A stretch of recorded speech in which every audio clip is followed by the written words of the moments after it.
السلام عليكم ورحمة الله وبركاته. الحمد لله وكفى وسلام على عباده الذين اصطفى.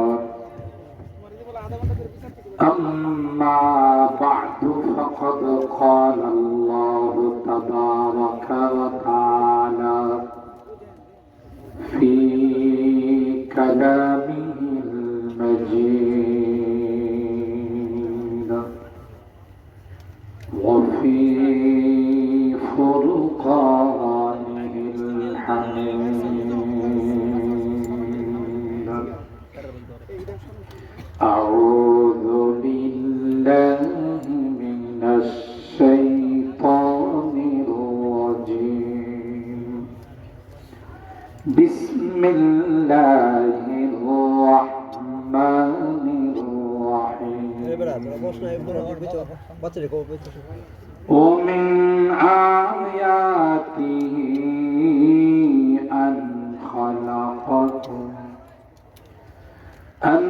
خلقكم من تراب ثم إذا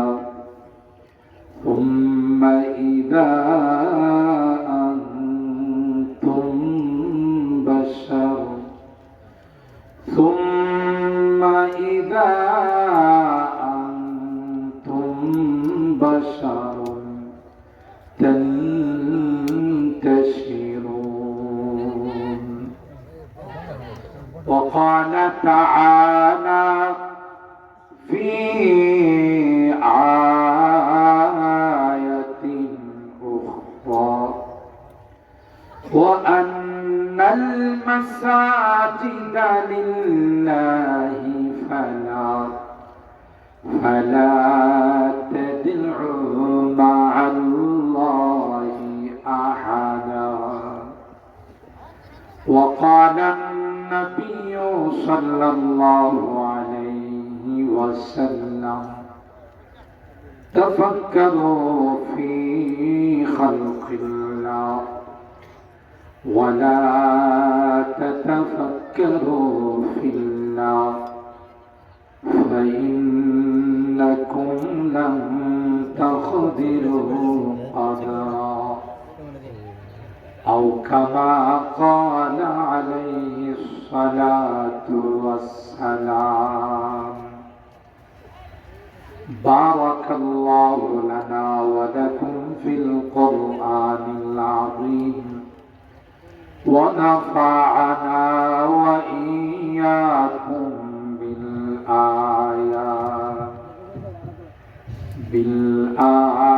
بالآيات والذكر الحكيم. صدق الله العظيم وصدق رسوله النبي الكريم ونحن على ذلك لمن الشاهدين والشاكرين والحمد لله رب العالمين. محبتের সাথে সকলে দরুদ শরীফ পড়ুন। اللهم صل على محمد وعلى آل محمد كما صليت على إبراهيم وعلى آل إبراهيم إنك حميد مجيد. اللهم بارك على محمد وعلى آل محمد كما باركت على إبراهيم وعلى آل إبراهيم إنك حميد مجيد. أنت يا دين الصبا يوما إلى أرض الحرم أنت يا ريح الصبا يوما إلى أرض الحرم بلغ سلامي بلدة فيها النبي المحترم بلغ العلا بكماله كشف الدجى بجماله حسنت جميع خصاله صلوا عليه وآله روحي فداء لمدينة مجرايا نبي الهدى روحي فداء لمدينة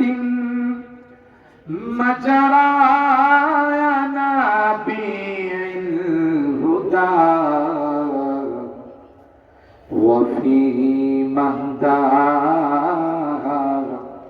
نام النبي المحترم بلغ العلا بكماله كشف الدجى بجماله حسنت جميع خصاله صلوا عليه وآله اللهم صل وسلم دائما أبدا على حبيبك خير الخلق كلهم الحمد لله ثم الحمد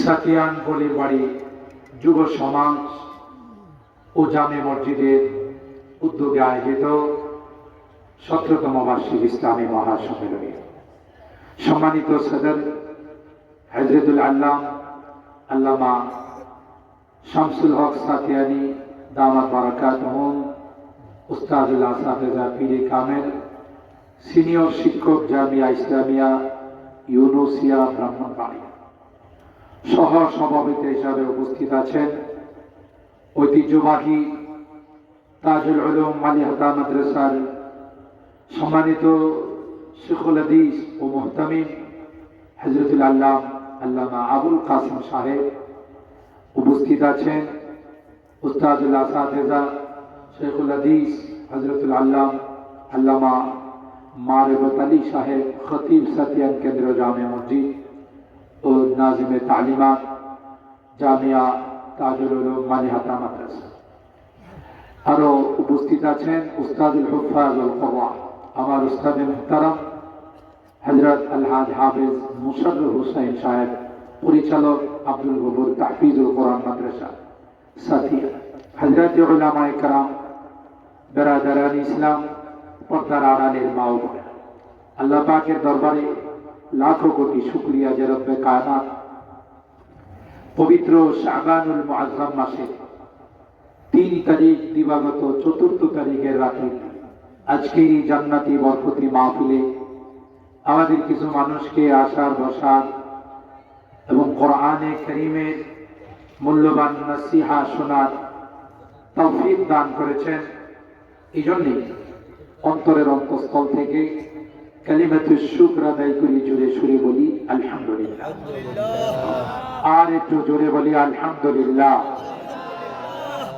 আমি বিনয়ের অনুরোধ করব আমার এই গ্রামের যারা আছেন বিশেষ করে আমাদের মহল্লা আশপাশের যারা আছে আমরা আজকের এই জান্নাতি বাগানে চলে আসি ইতিমধ্যেই আমাদের মসজিদের ইমাম হযরত মাওলানা মুফতি আব্দুল বাসির ঘোষণা দিয়েছেন আমাদের আজকের মাহফিলের যিনি মধ্যমণি প্রধান আকর্ষণ আন্তর্জাতিক খ্যাতি সম্পন্ন মুফাসসির কোরআন অত্যন্ত সুমধুর কণ্ঠের অধিকারী চমৎকার আলোচনা করে থাকেন আমার অত্যন্ত স্নেহের, যার মাদ্রাসায় আমি গিয়েছি অনেক মুজাহাদা করে, অনেক কোরবানি, অনেক বাতিলের সাথে মোকাবেলা করে একটি বিশাল প্রতিষ্ঠান তিনি কায়েম করেছেন।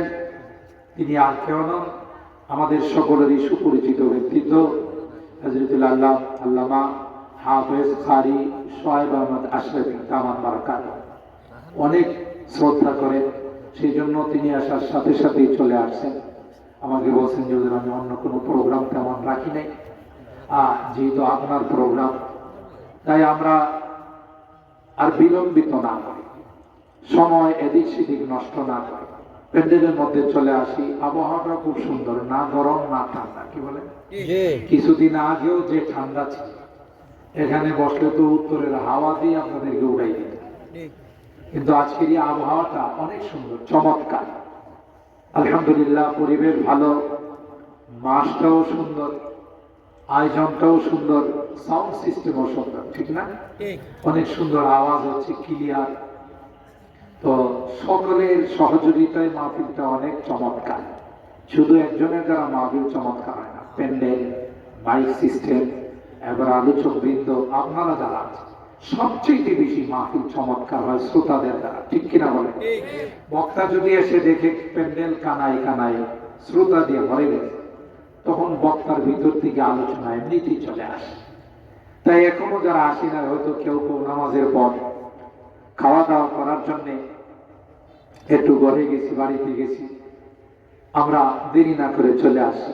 আজকে খাওয়া না হয় একটু কমই খাইলাম, আজকে রুহের খানা দিই, কি বলেন, ঠিক কিনা? বডির খানা চেয়ে রুহের খানার দাম কম না বেশি? বেশ। এখানে রুহের খোরাক বিতরণ হবে, তাই সকলকে আবার অনুরোধ করি, চলুন আমরা বসে কোরআনের কিছু আলোচনা শুনি। আল্লাহ আমাদেরকে আসার বসার তৌফিক দান করুন, বলুন আমিন। সম্মানিত সুধী, আমি প্রথমত কোরআনুল কারীমের 21 নম্বর পারার সূরা আর-রূম এর 20 নম্বর আয়াতে কারিমা তিলাওয়াত করেছি। দ্বিতীয়ত 29 নম্বর পারার সূরা আল-জিন এর একখানা আয়াত, 18 নম্বর আয়াতে কারিমা তিলাওয়াত করেছি। ছোট্ট একখানা হাদিস পাঠ করেছি। আমি চেষ্টা করব আয়াতে কারিমা এবং হাদিসকে সামনে রেখে খুব মুখতাসার আন্দাজ কিছু কথা আপনাদের খিদমতে আরজ করার জন্য আল্লাহ পাকের দরবারে তৌফিক চাই। সকলে বলুন আল্লাহুম্মা আমিন। আর একটু জোরে বলুন আল্লাহুম্মা আমিন।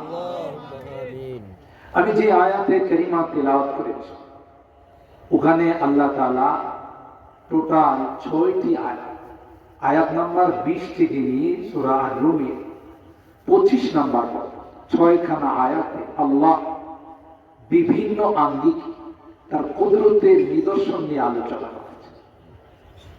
পরবর্তী আয়াতে আল্লাহর ঘর মসজিদ যে অনেক নাম, এই মসজিদ যে একমাত্র আল্লাহর ঘর, আর ইবাদত হবে একমাত্র কার? মাথা নত হবে কার দরবারে? নাকি কোনো পীরের দরবারে, কোনো খাজা বাবা গামজা বাবার দরবারে?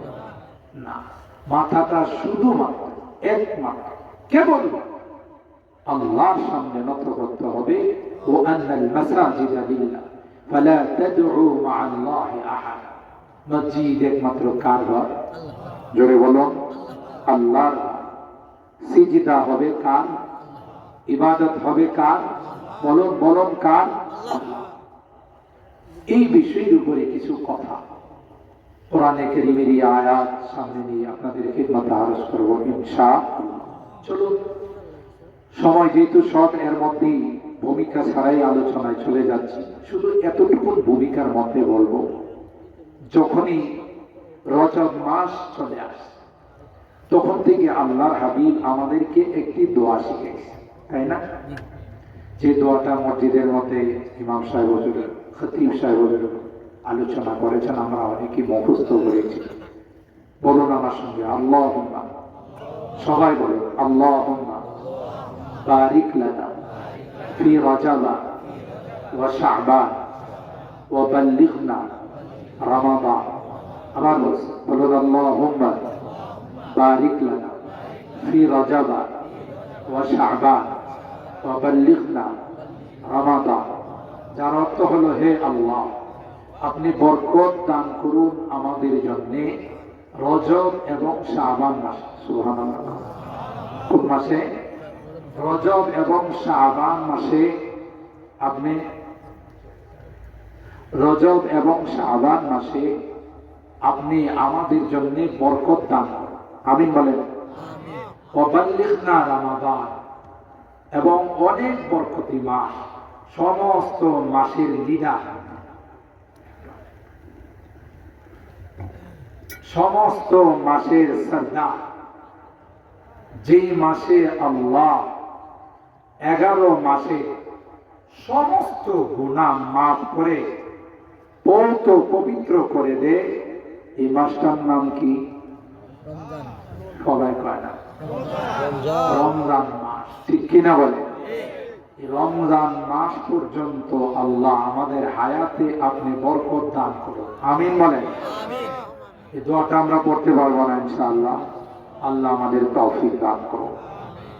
চলুন, আল্লাহ তাআলা প্রথম কুদরতি নিদর্শন বলে, অমিন আয়াত, আমার কুদরতি নিদর্শনের অন্যতম নিদর্শন হলো আন খালাকাকুম মিন তুরাব, তোমাদেরকে আমি মাটির দ্বারা বানাই।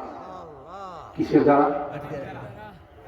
সুম্মা ইযা আনতুম বাশার, অতঃপর তোমরা একটি স্বয়ং সম্পূর্ণ কমপ্লিটলি একটি মানুষ হিসাবে তোমাদেরকে আমি আল্লাহ পৃথিবীর মধ্যে বিচরণ করাই। সুবহানাল্লাহ। এই আয়াতের মাধ্যমে আমাদের সৃষ্টি ইতিহাস আল্লাহ তাআলা আমাদের সামনে তুলে ধরছে। কেন? দুই কারণ। সৃষ্টিকর্তাকে বলুন কে? আল্লাহ। আমাদেরকে বানাইছেন কে? কি দিয়ে বানাইছেন?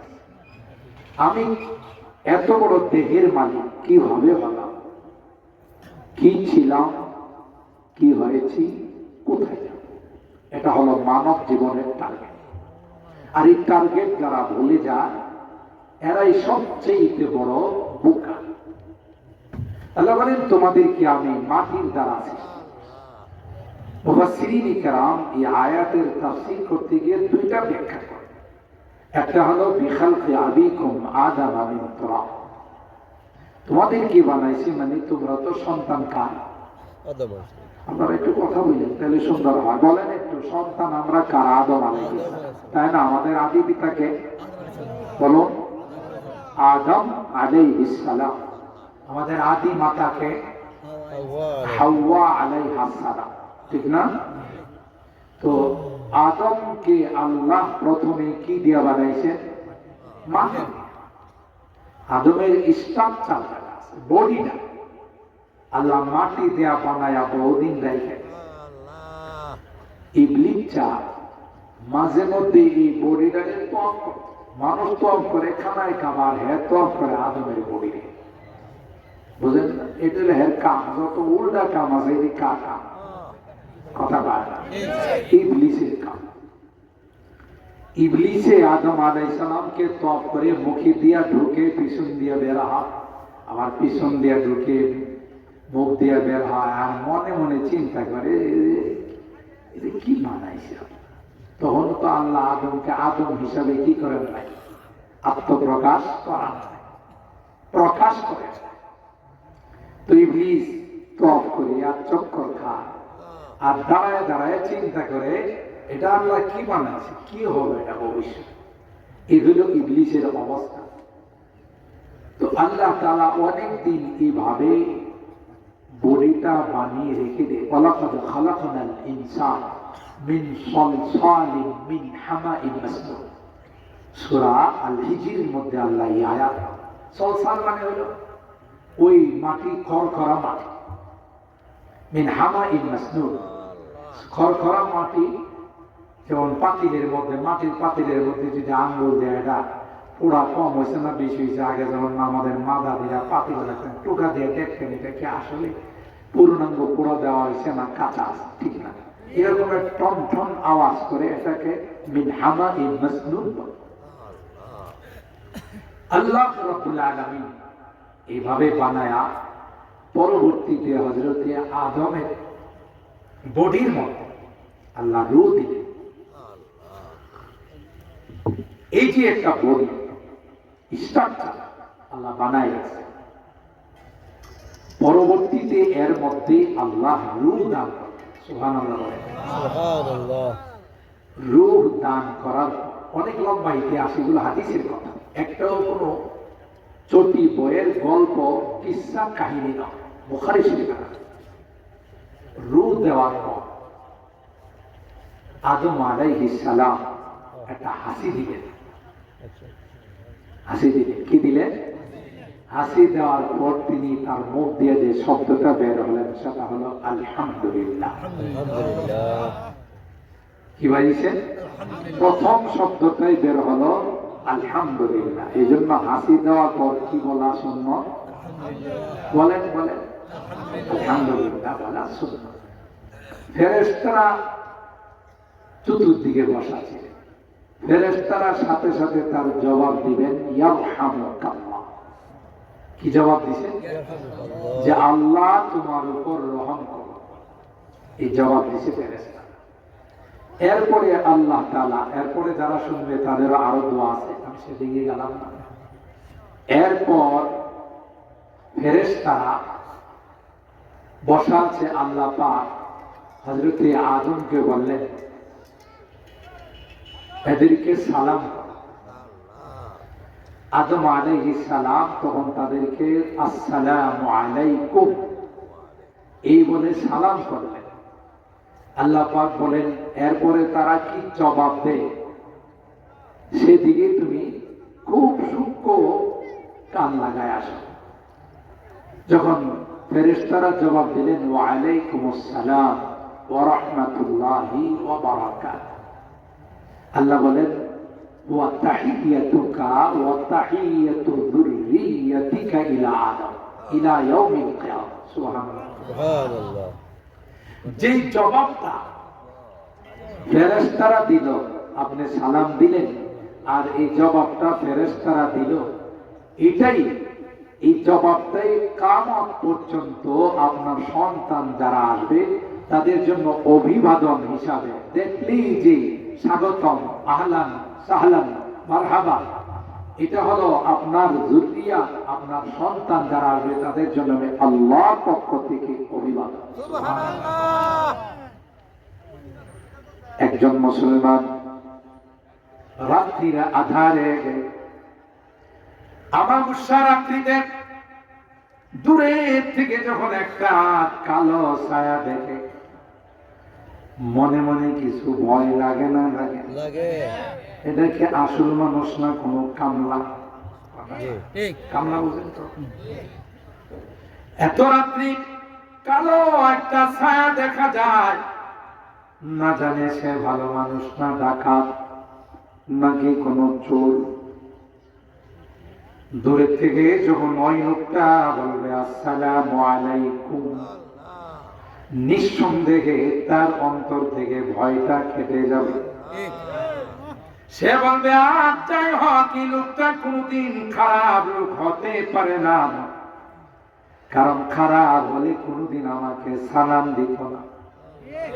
তারই সালামের মাধ্যমে সে জানিয়ে দিল এ ভাই কোনো ভয়ের কারণ নাই, আপনি আমার থেকে সম্পূর্ণ নিরাপদ। জি। আপনি আমার থেকে সম্পূর্ণ নিরাপদ, যেহেতু সে ভালো মানুষ। আমাকে দেখেও তো তার এরকমের একটা ভয় হতে পারে, যাকে দেখলাম সে ভালো মানুষ না খারাপ না। আমি যখন তার প্রতি উত্তরে বলবো ওয়া আলাইকুমুস সালাম ওয়া রাহমাতুল্লাহি ওয়া বারাকাতুহু, সেও তখন বুঝে যাবে না না তার থেকেও আমার কোনো অনিষ্টার সম্ভাবনা নাই, কোনো ক্ষতির সম্ভাবনা নাই, সেও তো আমাকে সালাম জানায়। কথা বলেন ঠিক? দুই নাম্বার, কার মধ্যে যদি চির শত্রুতা থাকে, চির দুশ্মনী থাকে, বেশি বেশি যদি দেখলে কোনো কথা বলার দরকার নাই, দেখা হয়েছে সালাম বিনিময় হয়েছে, আল্লাহর হাবিব ডাক দিয়া কর সমস্ত শত্রুতা ভুলে গিয়ে তোমার অন্তরঙ্গ বন্ধু হয়ে যাবে। সালাম এমন এক চিকিৎসা, যে চিকিৎসার মাধ্যমে দুইজন শত্রুকে একে অপরের প্রাণের বন্ধু বানায় দেয়। সুবহানাল্লাহ। হযরত আদমকে আল্লাহ বানায়া সর্বপ্রথমই অভিবাদন শিখাইলেন আর বললেন, আপনার সন্তান যারা কিয়ামত পর্যন্ত আসবে তাদের জন্য আমি আল্লাহ এই অভিবাদনের তাহিয়া সালাম তাদের জন্য আমি আল্লাহ জরুরি করে দিলাম। আল্লাহ পাক বলেন, সেই আদমকে মাটি দিয়ে বানাইলাম, যেহেতু তারই সন্তান তোমরা কিসের তৈরি বলেন? বাবা যদি মাটির হয় সন্তান বুধ নূরের হয়, বাবা যদি মাটির হয় সন্তান মনে হয় আগুনের হয় না। বাবা যে জিনিসের সন্তান সেই জিনিসের, ঠিক কিনা বলে? দুই নম্বর মুফাসসিরিনে কেরাম বলেন, মা বাবার মিলনের মাধ্যমে দুইটা বীর্য বের হয়। বাবার বীর্যটা বের হয় মেরুদণ্ডের হাড্ডি থেকে, মার বীর্যটা বের হয় সিনা থেকে। সূরা তারিফের মধ্যে আল্লাহ বলেন, ইয়াখরুজু মিন বাইনিস সুলবি ওয়াত তারাইব ইন্নাহু আলা রাজইহি লাকাদির। আল্লাহ বলেন, এ দুনিয়ার মানুষ, ভালো করে তোমার সৃষ্টির ইতিহাসটা তুমি শুনে রাখো। বাবা এবং মার দুই জায়গা থেকে বীর্যটা বের হোক, আমি আল্লাহ ওই বীর্যটাকে একটা সংরক্ষিত মেশিনের মধ্যে রাখি। ওয়ালাকাদ খালাকনাল ইনসান মিন সুলালাতিন মিন তিন সুম্মা জাআলনাহু নুতফাতান ফি ক্বারারিন মাকিন সুম্মা খালাকনান নুতফাতা আলাকাতান ফাখালাকনাল আলাকাতা মুদগাতান ফাখালাকনাল মুদগাতা ইযামা ফাকাসাওনাল ইযামা লাহমা ثم أنشأناه خلقا آخر فتبارك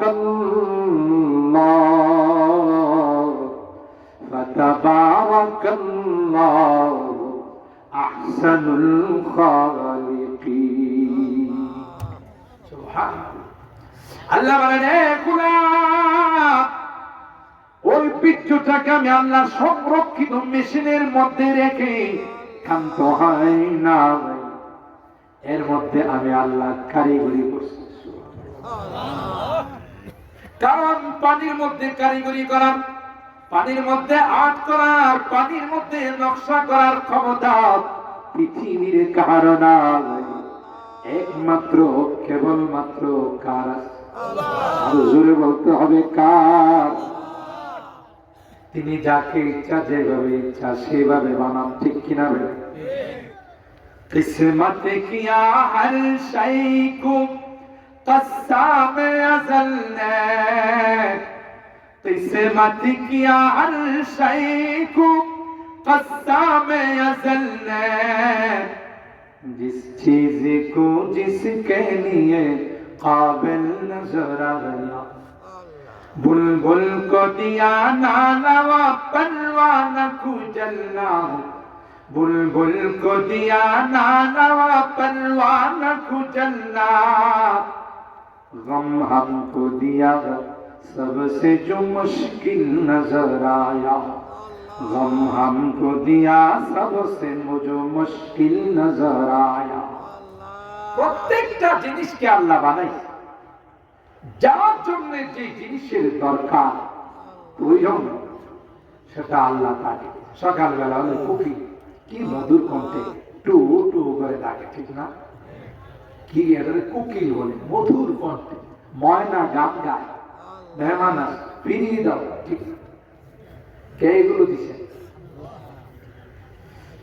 কবি বলতেছেন কিসমত কিয়া হর শাই কো কসামে अज़ल ने जिस चीज को जिसके लिए काबिल नजर आया बुलबुल को दिया नाना वो परवाना को जलना बुलबुल को दिया नाना वो परवाना को जलना गम हमको दिया सबसे जो मुश्किल नजर आया আমাদেরকে আল্লাহ মেমোরি দিয়েছে, চিন্তা শক্তি দিয়েছে। আর আল্লাহ কোরআনে কারিমে বলেন ইন্না ফি খালকিস সামাওয়াতি ওয়াল আরদ ওয়া ইখতিলাফিল লাইলি ওয়ান নাহার লা আয়াতিন লিউলিল আলবাব। তুমি যদি খাওয়ার ঘুমাও, কোনো কিছু যদি চিন্তা না করো, তাহলে তোমার মধ্যে একটা চতুষ্প যন্ত্রের মধ্যে কোনো পার্থক্য রইল না। ঠিক কিনা বলেন? ওরাও তো খায়, ঘুমায়, পেশাব পায়খানা, তুমিও খাও, ঘুমাও, পেশাব পায়খানা করো, আর মধ্যে তোমার মধ্যে আর কিছু না, নামাজের সময় নামাজ আছে, না রোজার সময় রোজা আছে। এই যে রোজার মাস আসতেছে, কিছু কিছু আছে এই দেখবেন লাল সালো পর্দার ভিতরে যায়, কথা বলেন ঠিক, কালো পর্দার ভিতরে ঢুকে যায়, পেট বুঝা খায়, টিস্যু দিয়ে মুখটা মুইসা আইসা হ্যাঁ বুঝাইতে চায় পৃথিবীর মধ্যে রোজা রাখলে আমি কথাটা, কারণ আমার ঠোঁট আজকে 2 বছর যাও শুকাই গেছে, যেভাবে টিস্যু দিয়ে মুখছি, কথাটা কথা বলা ঠিক না সেটা। তুই যে ভিতরে গিয়ে খাইছ, কেউ না দেখলেও কে দেখছে?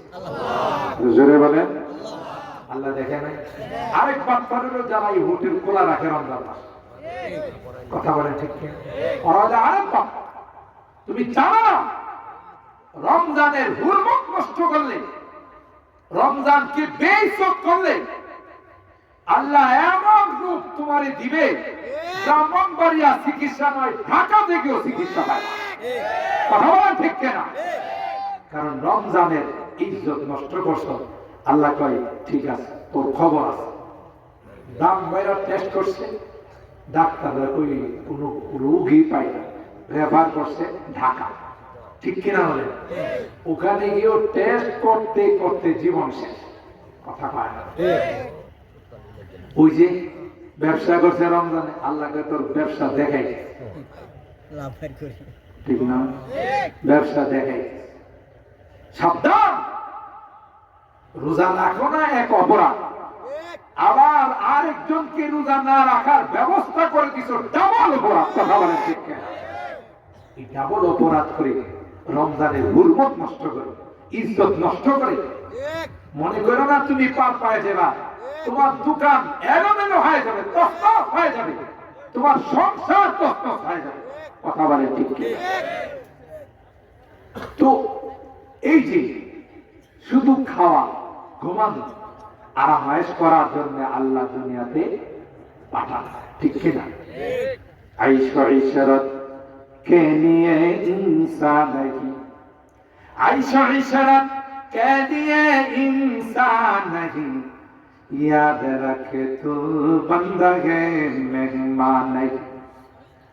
তুমি দুলাম যে নতুন শ্বশুর বাড়িতে গেলা, কোনো কাম কাজ নাই, শ্বশুরে বাজার সবাই করে খাওয়াই, তুমি নাকতেন না, ঘুমাইলে। এই জন্য আল্লাহ তোমাকে দুনিয়াতে পাঠান নাই, কিছু কাজ করার জন্য পাঠান, ঠিক কিনা বলে? আল্লাহ বলেন গোলাম, তোমাকে চিন্তা শক্তি দিয়েছি গোলাম, তোমার মধ্যে আমি আল্লাহ সবচেয়ে শ্রেষ্ঠত্বের জিনিস দিয়েছি, যা কোনো কিছুর মধ্যে আমি আল্লাহ দেই নাই, ঠিক কিনা? কোন হাইওয়ান আর জানোয়ারের মধ্যে শক্তি দেই নাই, কোন পশুর মধ্যে শক্তি দেই না। তোমার মধ্যে আমি আল্লাহ চিন্তা চেতনা দিই, চিন্তা শক্তি দিয়েছি। তুমি একটা বার চিন্তা করো, যে পানির মধ্যে পৃথিবীর কেউ কোন নকশা করতে পারে না, আমি আল্লাহ 40 দিন পর পর তোমার মধ্যে পরিবর্তন ঘটাইছি। এই পানিটাকে আমি আল্লাহ 40 দিন পর জমাট রক্ত বানাইলাম। আল্লাহু আকবার। এরপর 40 দিন পর গোশতের টুকরা বানাইলাম। 40 দিন পর এর উপর আমি আল্লাহ হাড্ডি দিয়া ছাউনি দিলাম, আবার এর উপর গোশত দিলাম, এর উপর আমি আল্লাহ চামড়া দিলাম। এরপর তোমার হাত পা, তোমার অঙ্গগুলো আমি আল্লাহ ফেরেশতা দিয়ে সেটআপ দিলাম। কিন্তু চেহারার মধ্যে যে দামি দামি জিনিসগুলো আছে, এগুলো আমি আল্লাহ কাউকে সেটআপ দিতে দেই নাই, স্বয়ং আমার কুদরতি হাতে সেগুলো তোমার মধ্যে ফিট করে দিয়েছি। তোমার চেহারার মধ্যে দামি চোখ আছে, তোমার চেহারার মধ্যে দামি কান আছে, নাক আছে, মেমোরি আছে, সবগুলো আমি আল্লাহ ওখানে সেটআপ দিলাম। কেন রে বান্দা, একটা বার যেন তুমি আমার কুদরতি পায়ে সিজদা করে তোমার গোলামি আদায় করো। সুবহানাল্লাহ। তুমি যদি আমার কুদরতি পায়ে সিজদা না করে কোনো মাজারে যাও, কোনো পীরের দরবারে যাও, কোনো খাজা বাবা গাঞ্জা বাবার কাছে যাও, তোমার মতো ইন্টারন্যাশনাল নিমক হারাম পৃথিবীর মধ্যে কেউ নাই। আর যারাই এইরকমের মাজারের ব্যবস্থা করবে, মনে রাখতে হবে এরা হলো ইমানের ডাকাত। কথা ঠিক না? নিঃসন্দেহে ইমানের ডাকাত। আল্লাহর হাবিব আমাদের কি জানিয়ে দিয়েছেন, হে উম্মত, যতই দিন যাবে নতুন করে করে পীরের আত্মপ্রকাশ হবে। মাদ্রাসায় লেখাপড়া করে নাই, এলেম কালাম কিছু জানে নাই, হঠাৎ পীর হয়ে গেছে, কথা পান না। এরকমের পীর তো বাংলাদেশে নাই বললেই চলে। এক পীর তার নামের মধ্যে লাগাইছে মুজাদ্দেদে জামান, যার বাংলা অর্থ হলো নতুন আকৃতিতে পীর হয়ে আইছে। কারণ আগের মানুষ জানতো পীর হইলে তার লম্বা জুব্বা থাকে, কথা পায়, লম্বা দাড়ি থাকে, বড় আল্লাহওয়ালা হয়, বুজুর্গ হয়। আর হ্যাঁ, পীর হইছে প্রতিদিন 2 বার করে মুশরিক করে,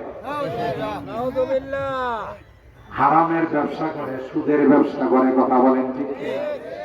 নারী নিয়ে নাচানাচি করে, ঠিক কিনা বলে? জায়েজ আছে? কোন পীরের দরবারে কোন মহিলা বেপরদায় যাইতে পারে? আর যদি বেপরদায় যায়, বুঝতে হবে এটা পীর নয়, শয়তানের খালাতো ভাই। কথা বলেন ঠিক কিনা? এটা কি আমার কথা না কোরআনের কথা? তাই এরা যদি বিভিন্ন নামে পীর হিসাবে আত্মপ্রকাশ করতে চায়, পীর হিসাবে দাবি করে, অথচ 5 ওয়াক্ত নামাজ জামাতের সাথে পড়ে না, তার গায়ে কোথাও কোনো সুন্নত নাই, এটা কি পীর না ইমানের ডাকাত? সবাই কয় না, জোরে বলেন, পীর না ইমানের ডাকাত? ইমানের ডাকাত, ইমান হরণ করা। কারণ আপনার কদমের মধ্যে একটু কদম মুসি যদি করাইতে পারে, আপনাকে শিরিকের মধ্যে লিখতে পারে। এই জন্য ইসলাম কদম মুসিকে অ্যালাউ করে না। ইসলাম শিখাইছে প্রথম দেখলেই সালাম, কথা পায় না, এরপরে মুসাফা, এরপরে মুআনাকা। ইসলাম কথা বলেন না এই যে তুমি কদম মুসি করো, পীরের পায়ে সিজদা করো, পীরের কদমের মধ্যে চুমু খাও, কথা বলেন ঠিক কিনা? কারণ এটা বড় দামি। এই দামি কপালটা একমাত্র, কেবলমাত্র, শুধুমাত্র আল্লাহ ব্যতীত কাহার পায়ে এটাকে নত করার কোন পারমিশন নাই, কথা বলেন ঠিক আছে?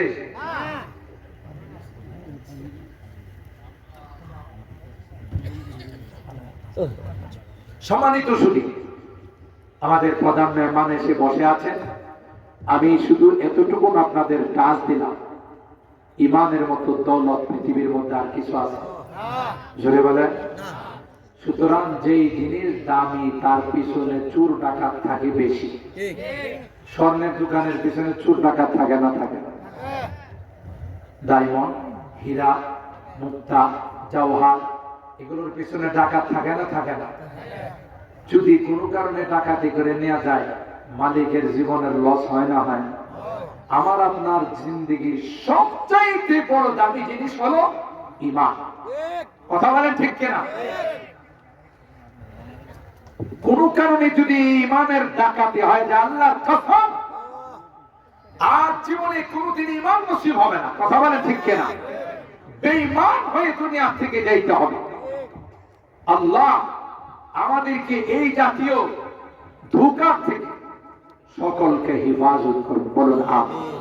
তাই আল্লাহ কি বললেন যে তোমাকে এত কিছু দিয়ে বানাই না, শুকরিয়া কার আদায় করতে হবে?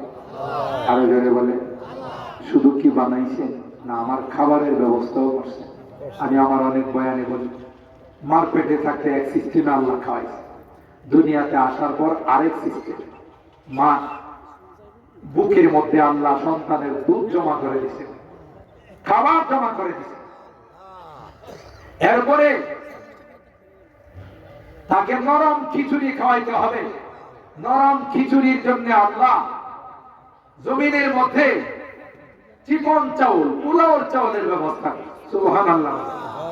আল্লাহ কই এই নেমো খারাপ সব দিলাম আমি, মার পেটেও খাবার দিলাম আমি, দুনিয়াতে আসার পরও তোর রিজিকের ব্যবস্থা আমি করলাম, আর তুই সিজদা দিবে আর প্রণাম করবে আরেকজনের, তুই তো আসলে নিব খারাপ। কথা বলেন ঠিক? এই জন্য আল্লাহ বলেন এ গোলাম এখানেই শেষ নয়, তোমাকে আমি আল্লাহ ধীরে ধীরে এইভাবে তোমাকে বানাইলাম, এরপরে তোমার দেহের মধ্যে আমি আল্লাহ মূল্যবান রূহটা দান করলাম। সুবহানাল্লাহ। জোরে বলে এ গোলাম, এই রূহটা দান করার পর আমি আল্লাহ তোমাকে সমাজ শক্তি দান করলাম, তোমাকে বুদ্ধি বিবেক দান করলাম। সব কিছু খাটাইয়া তোমাকে বুঝতে হবে কে আমার রব, কে আমার খালেক, কে আমার পালনেওয়ালা জাত। সেই রবের দিকে তোমাকে যাইতে হবে, সেই রবের ইবাদত করতে হবে। আল্লাহ কই তোমাকে বড় মায়া করে, বড় স্নেহ আর মমতা দিয়ে আমি আল্লাহ তোমাকে বানাইছি গোলাম। তুমি যখন আমার কুদরতি পায়ে সিজদায় পড়ে যাও, তুমি যখন আমার কুদরতি পায়ে বলো সুবহানা রাব্বিয়াল আ'লা, আমার রব, আমার আল্লাহ তিনি পবিত্র, তিনি সবচাইতে উঁচা, তার সমপরিমাণ কেউ হতে পারে না। এ গোলাম, তুমি যখন আমার ঘরে প্রবেশ করো, আল্লাহু আকবার, তুমি যখন আমার ঘরে প্রবেশ করো গোলাম, ঘরে প্রবেশ করার আগে বাড়ির থেকে যখন বের হও, প্রতিটা কদমে কদমে আমি আল্লাহ তোমার জীবনের একটা করে গুনাহ মাফ করে দিই, আর একটা করে সওয়াব তোমার আমলনামায় লিখে দিই। মসজিদে আমার ঘরে যখন তুমি প্রবেশ করো বলো আল্লাহুম্মা ইফতাহ লি আবওয়াবা রাহমাতিক, এ মালিক আমি রহমতের ভান্ডারে চলে আসলাম, রহমতের দুয়ারগুলো আমার জন্য তুমি খুলে দাও। সাথে সাথে আল্লাহ কয় তোর দোয়া করতে দেরি হয়, আমি আল্লাহ রহমতের ভান্ডার খুলতে দেরি হয় না। শুধু তাই নয়, একদল নূরের ফেরেশতাকে আমি আল্লাহ লাগাই, যারা তোর জন্য দোয়া করে আল্লাহুম্মা গফির লাহু, আল্লাহুম্মা রহমহু, আল্লাহ তোমার এই গোলামের জীবনের গুনাহগুলো মাফ করে দাও। আল্লাহ তোমার এই গোলামের উপর তুমি আসমান থেকে রহমত বর্ষণ করো। আল্লাহু আকবার। এই জন্য খায়রুল বিকাই মাসাজিদুহা ওয়া শাররুল বিকাই আসওয়াকুহা, পৃথিবীর মধ্যে সবচেয়ে শ্রেষ্ঠ জায়গা কোনটা? বলেন বলেন কোনটা? মসজিদ, আল্লাহর ঘর। আর এই জন্যই তো এখানে এত ফজিলত, এত রহমত, এত বরকত, এত মাগফিরাত। আল্লাহ বলেন এটা পৃথিবীর কাহারো ঘর না, এটা হলো আমি আল্লাহর ঘর। আল মসজিদু বাইতি ওয়াল মাদ্রাসা, আল মসজিদু বাইতুল্লাহ ওয়াল মাদ্রাসাতু বাইতি। নবী কয় মসজিদ হলো আল্লাহর ঘর আর মাদ্রাসা হলো আমার ঘর। দুইটার সঙ্গে সম্পর্ক রাখবা, দুনিয়াতেও সফল পরকালেও সফল। কথা বলেন ঠিক কিনা?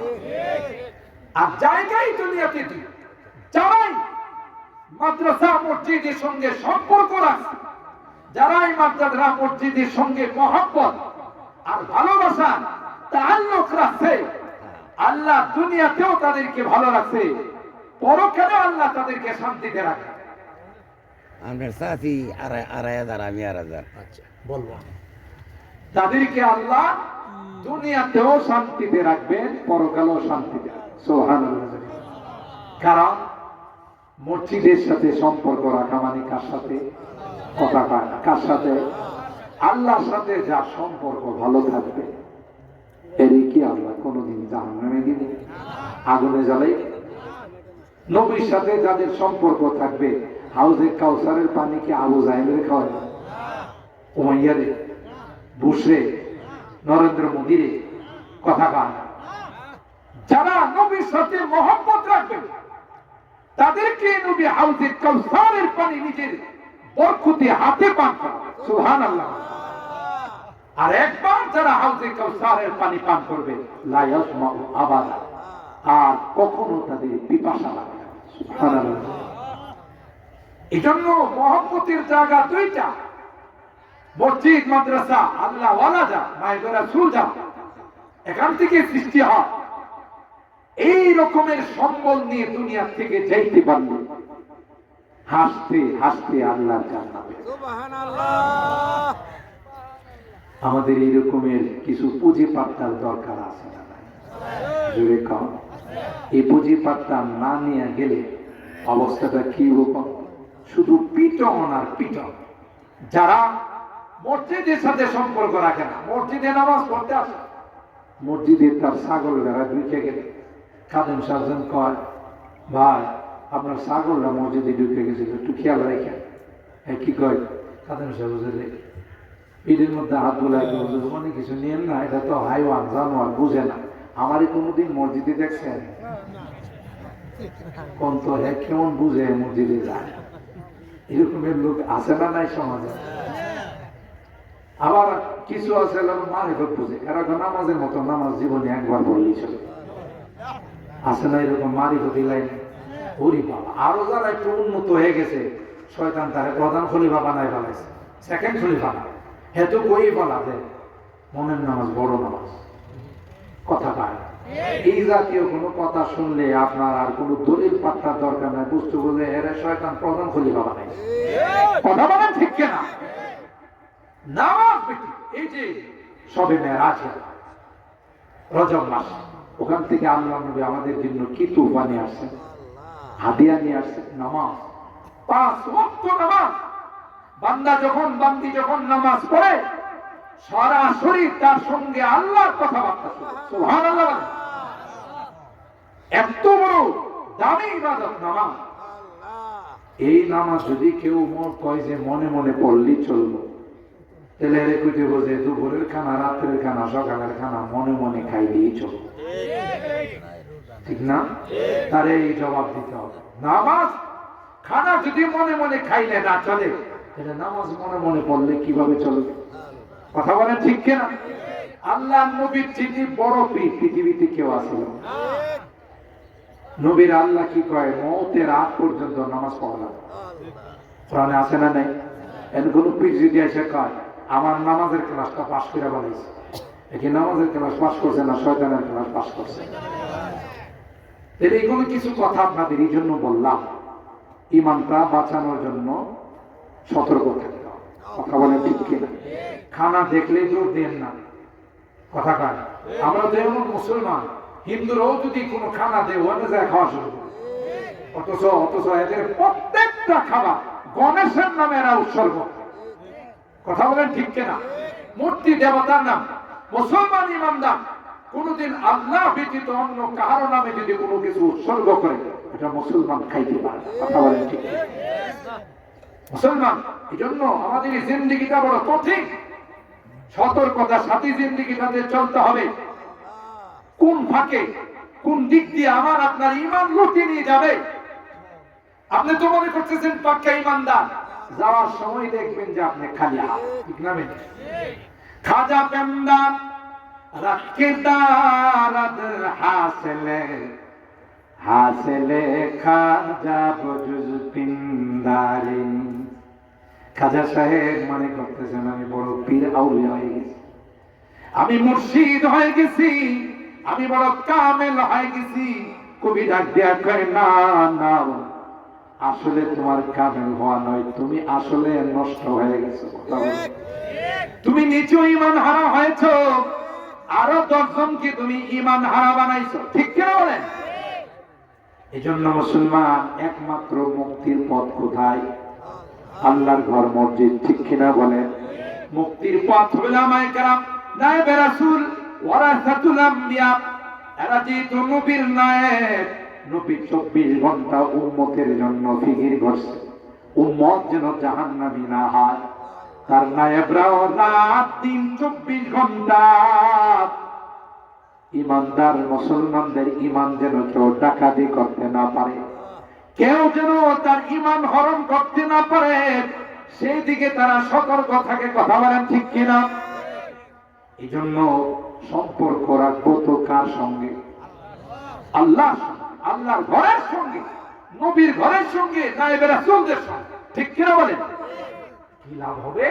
যেদিন কেউ আপন বলে স্বীকার করবে না, সেদিন এই সম্পর্ক, মসজিদের সম্পর্ক, ওলামাদের সম্পর্ক, কোরআনের সম্পর্ক, আমাকে আল্লাহ জান্নাতের মেহমান বানাবে। সুবহানাল্লাহ।